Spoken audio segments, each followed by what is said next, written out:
E ao contrário aí do Brasil, né, Marcílio? Cara, os Estados Unidos tem uma história aí de atentados ou tentativas, né, bem preocupante aí, né? Sim, exatamente, né? Não só contra, você pega o caso do Kennedy, outros candidatos, enfim, né? Então, sim, tem mesmo. Não só candidatos, mas personalidades, né? De Elton John... Pô, muita gente foi... Abraham Lincoln, exatamente. Então vamos falar sobre outros presidentes também que sofreram um atentado. O Reagan teve uma tentativa, não teve? Também. Então vamos falar de tudo isso. Então, vocês ficam aí na linha, então? Não desliguem, fiquem na linha aí que a gente chama vocês daqui a pouco, tá bom? Porque a gente vai começar falando, Marcílio, eu acho que é legal a gente falar, vamos tentar fazer um programa bem completo, né? Sobre... Pode tirar agora o fone? Eu já chamo eles daqui a pouco, então. Sobre a eleição dos Estados Unidos, que é uma coisa muito complicada, né? Quando a gente vê... não é que nem aqui, quando fazem prévias de eleição, né? Tal candidato tá com 40%, 30% e tal. Como que funciona lá? É uma coisa muito complicada pro brasileiro entender como funcionam as eleições. É complexo e acho que faz parte até da formação cultural e política deles. Mas, assim... Mesmo analistas internos dos Estados Unidos já começam a contestar essa forma de política em que você pode ter um candidato com a maioria dos votos e não vencendo de fato as eleições. Isso, né? É uma coisa muito estranha. Sim. O cara tem mais votos e perde a eleição. Foi o caso da Hillary Clinton, por exemplo, nas eleições, né? Que ela ganhou em número de votos, teve quase 2 milhões a mais do que o Trump, só que o Trump, no sentido do colégio eleitoral, teve vantagem. Por quê? Como que funciona, né? Nos Estados Unidos, a gente tem que levar em consideração que trata-se de um país bastante federalista. E sendo um país bastante federalista, cada um dos estados tem bastante autonomia para fazer suas próprias leis. A própria formação do estado americano, né, é uma formação diferente do estado brasileiro. Então, a questão política e eleitoral acaba sendo diferente também. Como que funciona lá, Vilela? Você tem cada um dos estados tendo um determinado número de delegados. Então, eu vou pegar, por exemplo, e esses delegados variam de acordo com o tamanho da população do país. Então, por exemplo, o estado da Califórnia. A Califórnia é o estado que mais tem delegado nos Estados Unidos. São 55 delegados. E aí, toda vez que vai começar um processo eleitoral nos Estados Unidos, os partidos que vão participar da eleição, não tem só os dois, os democratas e os republicanos, tem outros também, né? E tem também candidato, às vezes, que é... Independente também. E, aliás, os partidos lá, diferente do Brasil, eles não precisam ter abrangência nacional. Às vezes tem um partido que ele é municipal, um partido que é estadual, isso eu acho até interessante, tá? Mas, voltando. Então, você vai ter a eleição ali federal, cada um dos partidos indica um determinado número de delegados. Por exemplo, a Califórnia 55. Os republicanos colocam 55, os democratas colocam 55 delegados. E aí a gente vai ter eleição em todos os estados dos Estados Unidos. E aí vamos imaginar que, por exemplo, vai na Califórnia. Na Califórnia, vão colocar Kamala Harris contra o Trump, por exemplo. Aí a gente teve 55% de votos para Kamala Harris e 45% para o Trump. O que seria natural? Bom, então 45% dos delegados vão para o Trump e 55% vão para Kamala Harris. Não é assim. Não. Se a Kamala Harris venceu, independente se foi com 55%, 80%, 90%, 100%, enfim, né? Todos os delegados daquele estado vão para Kamala Harris. Leva tudo. Leva tudo. Então, por isso que a eleição ela acaba sendo até um pouco diferente. Por exemplo, imagina o Trump. O Trump, ele tem certeza que ele vai perder na Califórnia. Porque a Califórnia é um estado que é tradicionalmente democrata. Se não me engano, pouquíssimas vezes. Teve o Reagan, por exemplo, quando ele foi reeleito, ele ganhou na Califórnia mesmo sendo republicano. Mas é exceção da exceção. Talvez porque ator, né? E assim, ele foi considerado um bom presidente no primeiro mandato, né? Então, assim... Pra que o Trump ele vai gastar energia, vai gastar dinheiro fazendo baita comício na Califórnia pra ele perder? Ao invés de ele perder, sei lá, com 30% dos votos, ele vai perder com 40% dos votos. Diferença. No final das contas, os 55 delegados vão acabar sendo delegados da Kamala Harris, entendeu? Então, geralmente os candidatos... eles focam muito mais a sua campanha eleitoral, onde eles sabem que existe a possibilidade de aquele estado votar ou em republicano ou em democrata. Aí chama que são swing states, né? Tem os estados que... Flórida, naturalmente, é republicana. Califórnia Texas é republicano. E tem alguns estados que ficam lá na disputa, que são swing states, né? E aí, geralmente, os candidatos, eles fazem mais a sua campanha eleitoral nesses estados. Tanto que, por exemplo, se você via nas pesquisas eleitorais, o Biden e o Trump nem estavam tão distantes assim em relação ao número de votos. Sim. Mas quando você analisava em relação aos estados chaves, você tinha quase 8 estados pro Trump e 2 estados só pro Biden, desses swing states mais famosos, né? Então, por isso que ele estava sendo considerado praticamente um derrotado já, entende? Então, agora com a Kamala Harris, né? Vamos ver se vai ter um novo fôlego pro Partido Democrata. A gente acha, tem esse mapa aí, né, com os estados republicanos, estados democratas e esses swing states.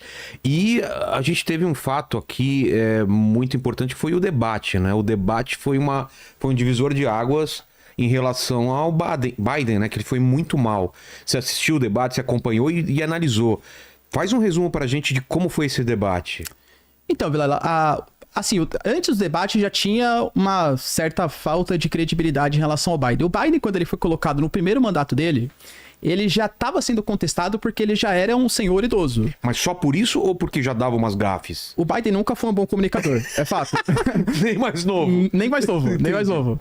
Quando ele foi envelhecendo, ele foi piorando ainda mais, né? O Biden, ele faz parte da política americana desde 73, se eu não me engano. Nossa. Ele já foi senador, já foi vice do Obama, e ele nunca foi um bom orador. Só que naquele momento, o Partido Democrata, ele estava buscando alguém que tivesse experiência, alguém que fosse considerado como um bom político, para derrotar o que do outro lado era considerado como radical pelo Partido Democrata, que era o Trump. Sim. Mas a ideia do Biden, naquele momento, era quase ser um presidente de único mandato. Tanto que eles fizeram uma baita briga para colocar quem seria o vice ou a vice, que no caso foi a Kamala Harris, porque a ideia era o Biden vai numa eleição e aí a gente vai colocar como se fosse uma espécie de transição para ser o vice-presidente nas próximas eleições. Só que aí a Kamala Harris não teve aquela popularidade enquanto vice-presidente, só que o Biden também, né, foi passando o tempo, foi cometendo as gafes, dando algumas atrapalhadas, e aí o Partido Democrata ficou meio que numa encruzilhada. O que a gente faz, né? Exatamente, não sabe o que fazer. O cara que tá no poder sempre tem uma... a cara dele tá sempre no noticiário e tal. Naturalmente ele teria uma vantagem. E tá lá o mapa dos estados. Depois o pessoal tá vendo aí, Lene? Tá. Então vamos lá, antes de falar do debate. Os vermelhos são republicanos. É ao contrário, né? Geralmente aqui no Brasil a gente considera o vermelhinho como esquerda, né? Lá não, né? O vermelho são os republicanos e azuis os democratas. E os swing são os claros lá? São os... não. Na verdade aqui ele tá colocando como que foi a última eleição, né? Se eu não me engano. Tá. Essa é da última eleição. Como que cada um dos estados se comportou na última eleição. Mas você pega, por exemplo, vai ter o estado a Geórgia. A Geórgia é um estado considerado como swing state, só que da última eleição votou mais pró-democrata. Caiu pro democrático. Que inclusive foi um dos estados que teve um dos áudios comprometedores que o Trump, ele estaria pedindo para um membro do seu partido mudar o resultado das eleições da Geórgia. É um dos processos que corre contra o Trump, né? Então, é isso, né? Nevada... ali ele tá colocando só porque ele não tinha acabado, se eu não me engano essa foto ainda não tinha acabado, né, o processo eleitoral. Então, onde a votação foi um pouco mais apertada. Entendi. Vê se você acha o mais atual, Lene, porque vocês pegaram da última eleição. E aí veio o debate, como que foi o debate? Bom, o debate, assim, a gente teve o Trump, de fato, ele é um bom comunicador, ele é muito contundente no que ele fala, e para político isso é excelente, né? O cara, ele fala com muita firmeza, com muita contundência, e o Biden, ele não conseguia formar um raciocínio. Por exemplo, teve o Bernie Sanders, que é um político importante, né, democrata, ele me lembrou muito como se fosse o Chaves defendendo a Chiquinha defendendo o Seu Madruga, né? Que ele fala assim, não... O Biden é um excelente político. Pena que ele não consegue completar 3 frases, mas é um ótimo político, sabe? Fã ou hater, né? Exatamente. E essa ideia que ele passou mesmo. Então, por exemplo, teve um momento ali que ele realmente se perdeu, ele ficou olhando pra baixo, assim, parecia... E aí o Trump até viralizou essa cena, né? O Trump olhando assim pra cara dele, poxa, tipo, e aí? Será que ele vai terminar o raciocínio? Será que ele não vai? A gente teve, enquanto presidente, né? Várias vezes ele ia cumprimentar, assim, as pessoas e não tinha ninguém do lado dele. Que? É verdade. Você pega assim, ele termina o discurso, ele estende a mão dele assim.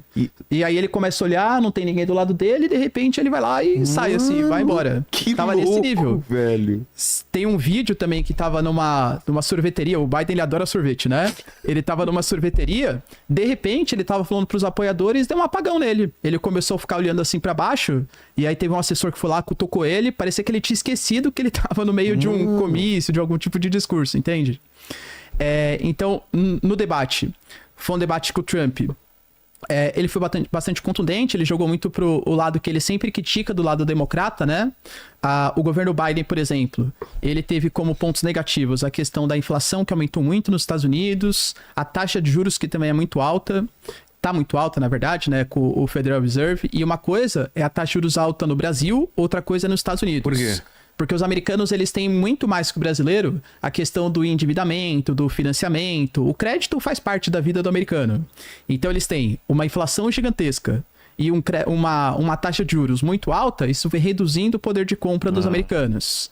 Aí o Biden aumentou o teto da dívida, então gera uma certa desconfiança em relação à credibilidade da economia dos Estados Unidos. Os americanos tiveram, inclusive, uma queda, segundo agências de investimento, da nota, né? AAA passou o AAA, que é o máximo, para AA+, o que mostra uma certa queda da credibilidade da economia americana. Em contraposição, você pega, por exemplo, empregos. Tá legal? A inflação, embora esteja alta, está voltando um pouco para a meta. Então o Biden está tentando mostrar que nesse último ano os dados econômicos melhoraram um pouquinho. E o Trump está querendo mostrar que ao longo de todo o governo Biden, principalmente na questão da economia e na questão da imigração, o governo Biden foi bastante ruim. E ele fala, se eu tivesse lá não tinha guerra em Israel, se eu tivesse lá não tinha guerra da Ucrânia. Ele bate nessa tecla. Vilela, aí que assim, geopolítica é difícil, né? O cara fala o que ele quiser, né? Tipo... Por exemplo, ele falou que quando ele assumir a presidência nos Estados Unidos, em um dia ele acaba com a guerra Israel e Hamas. Como? Ele já foi presidente nos Estados Unidos. Tá certo que não teve uma guerra da proporção que teve durante o governo democrata, claro. Mas ele tentou fazer os acordos de Abraão, ele tentou aproximar Israel. Ele falou assim, não, eu vou fazer aqui o acordo do século para acabar com a guerra na Palestina. Aí ele foi lá e realmente apresentou uma proposta. Só que para fazer essa proposta, ele só consultou o lado israelense, não consultou o lado palestino. E aí os palestinos falaram, pô, claro que não, né? Não aceita essa proposta de paz. Então, assim, de fato, os democratas, historicamente falando até, eles se envolvem muito mais em conflitos do que os republicanos. Então, é estranho, né? Porque a esquerda, na teoria, seria mais contra a guerra do que os republicanos. Mas, historicamente, eles se envolvem mais em guerra, né? É que eu acho que faz mais parte, Vilela, de uma política de Estado do que exatamente uma política de governo. Independente do presidente, os Estados Unidos têm essa política, é isso? Tem essa política mais intervencionista, exatamente. Tá. Então... É uma coisa que não acontece no Brasil, né?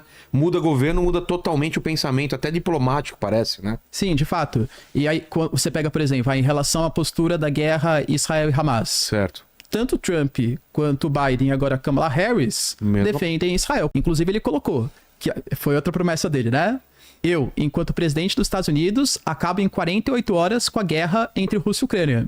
Porque ele fala que ele vai chamar o Zelensky para negociar e vai chamar o Putin para negociar. Quem não aceitar negociar vai ser repreendido pelos Estados Unidos. Então, por exemplo, chamou o Zelensky e o Putin. O Zelensky não aceitou participar.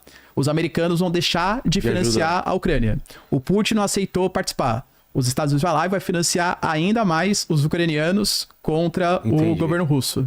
Ele acabou de falar isso para Taiwan, por exemplo. Taiwan também é outra ilha ali que é super defendida pelos americanos, né?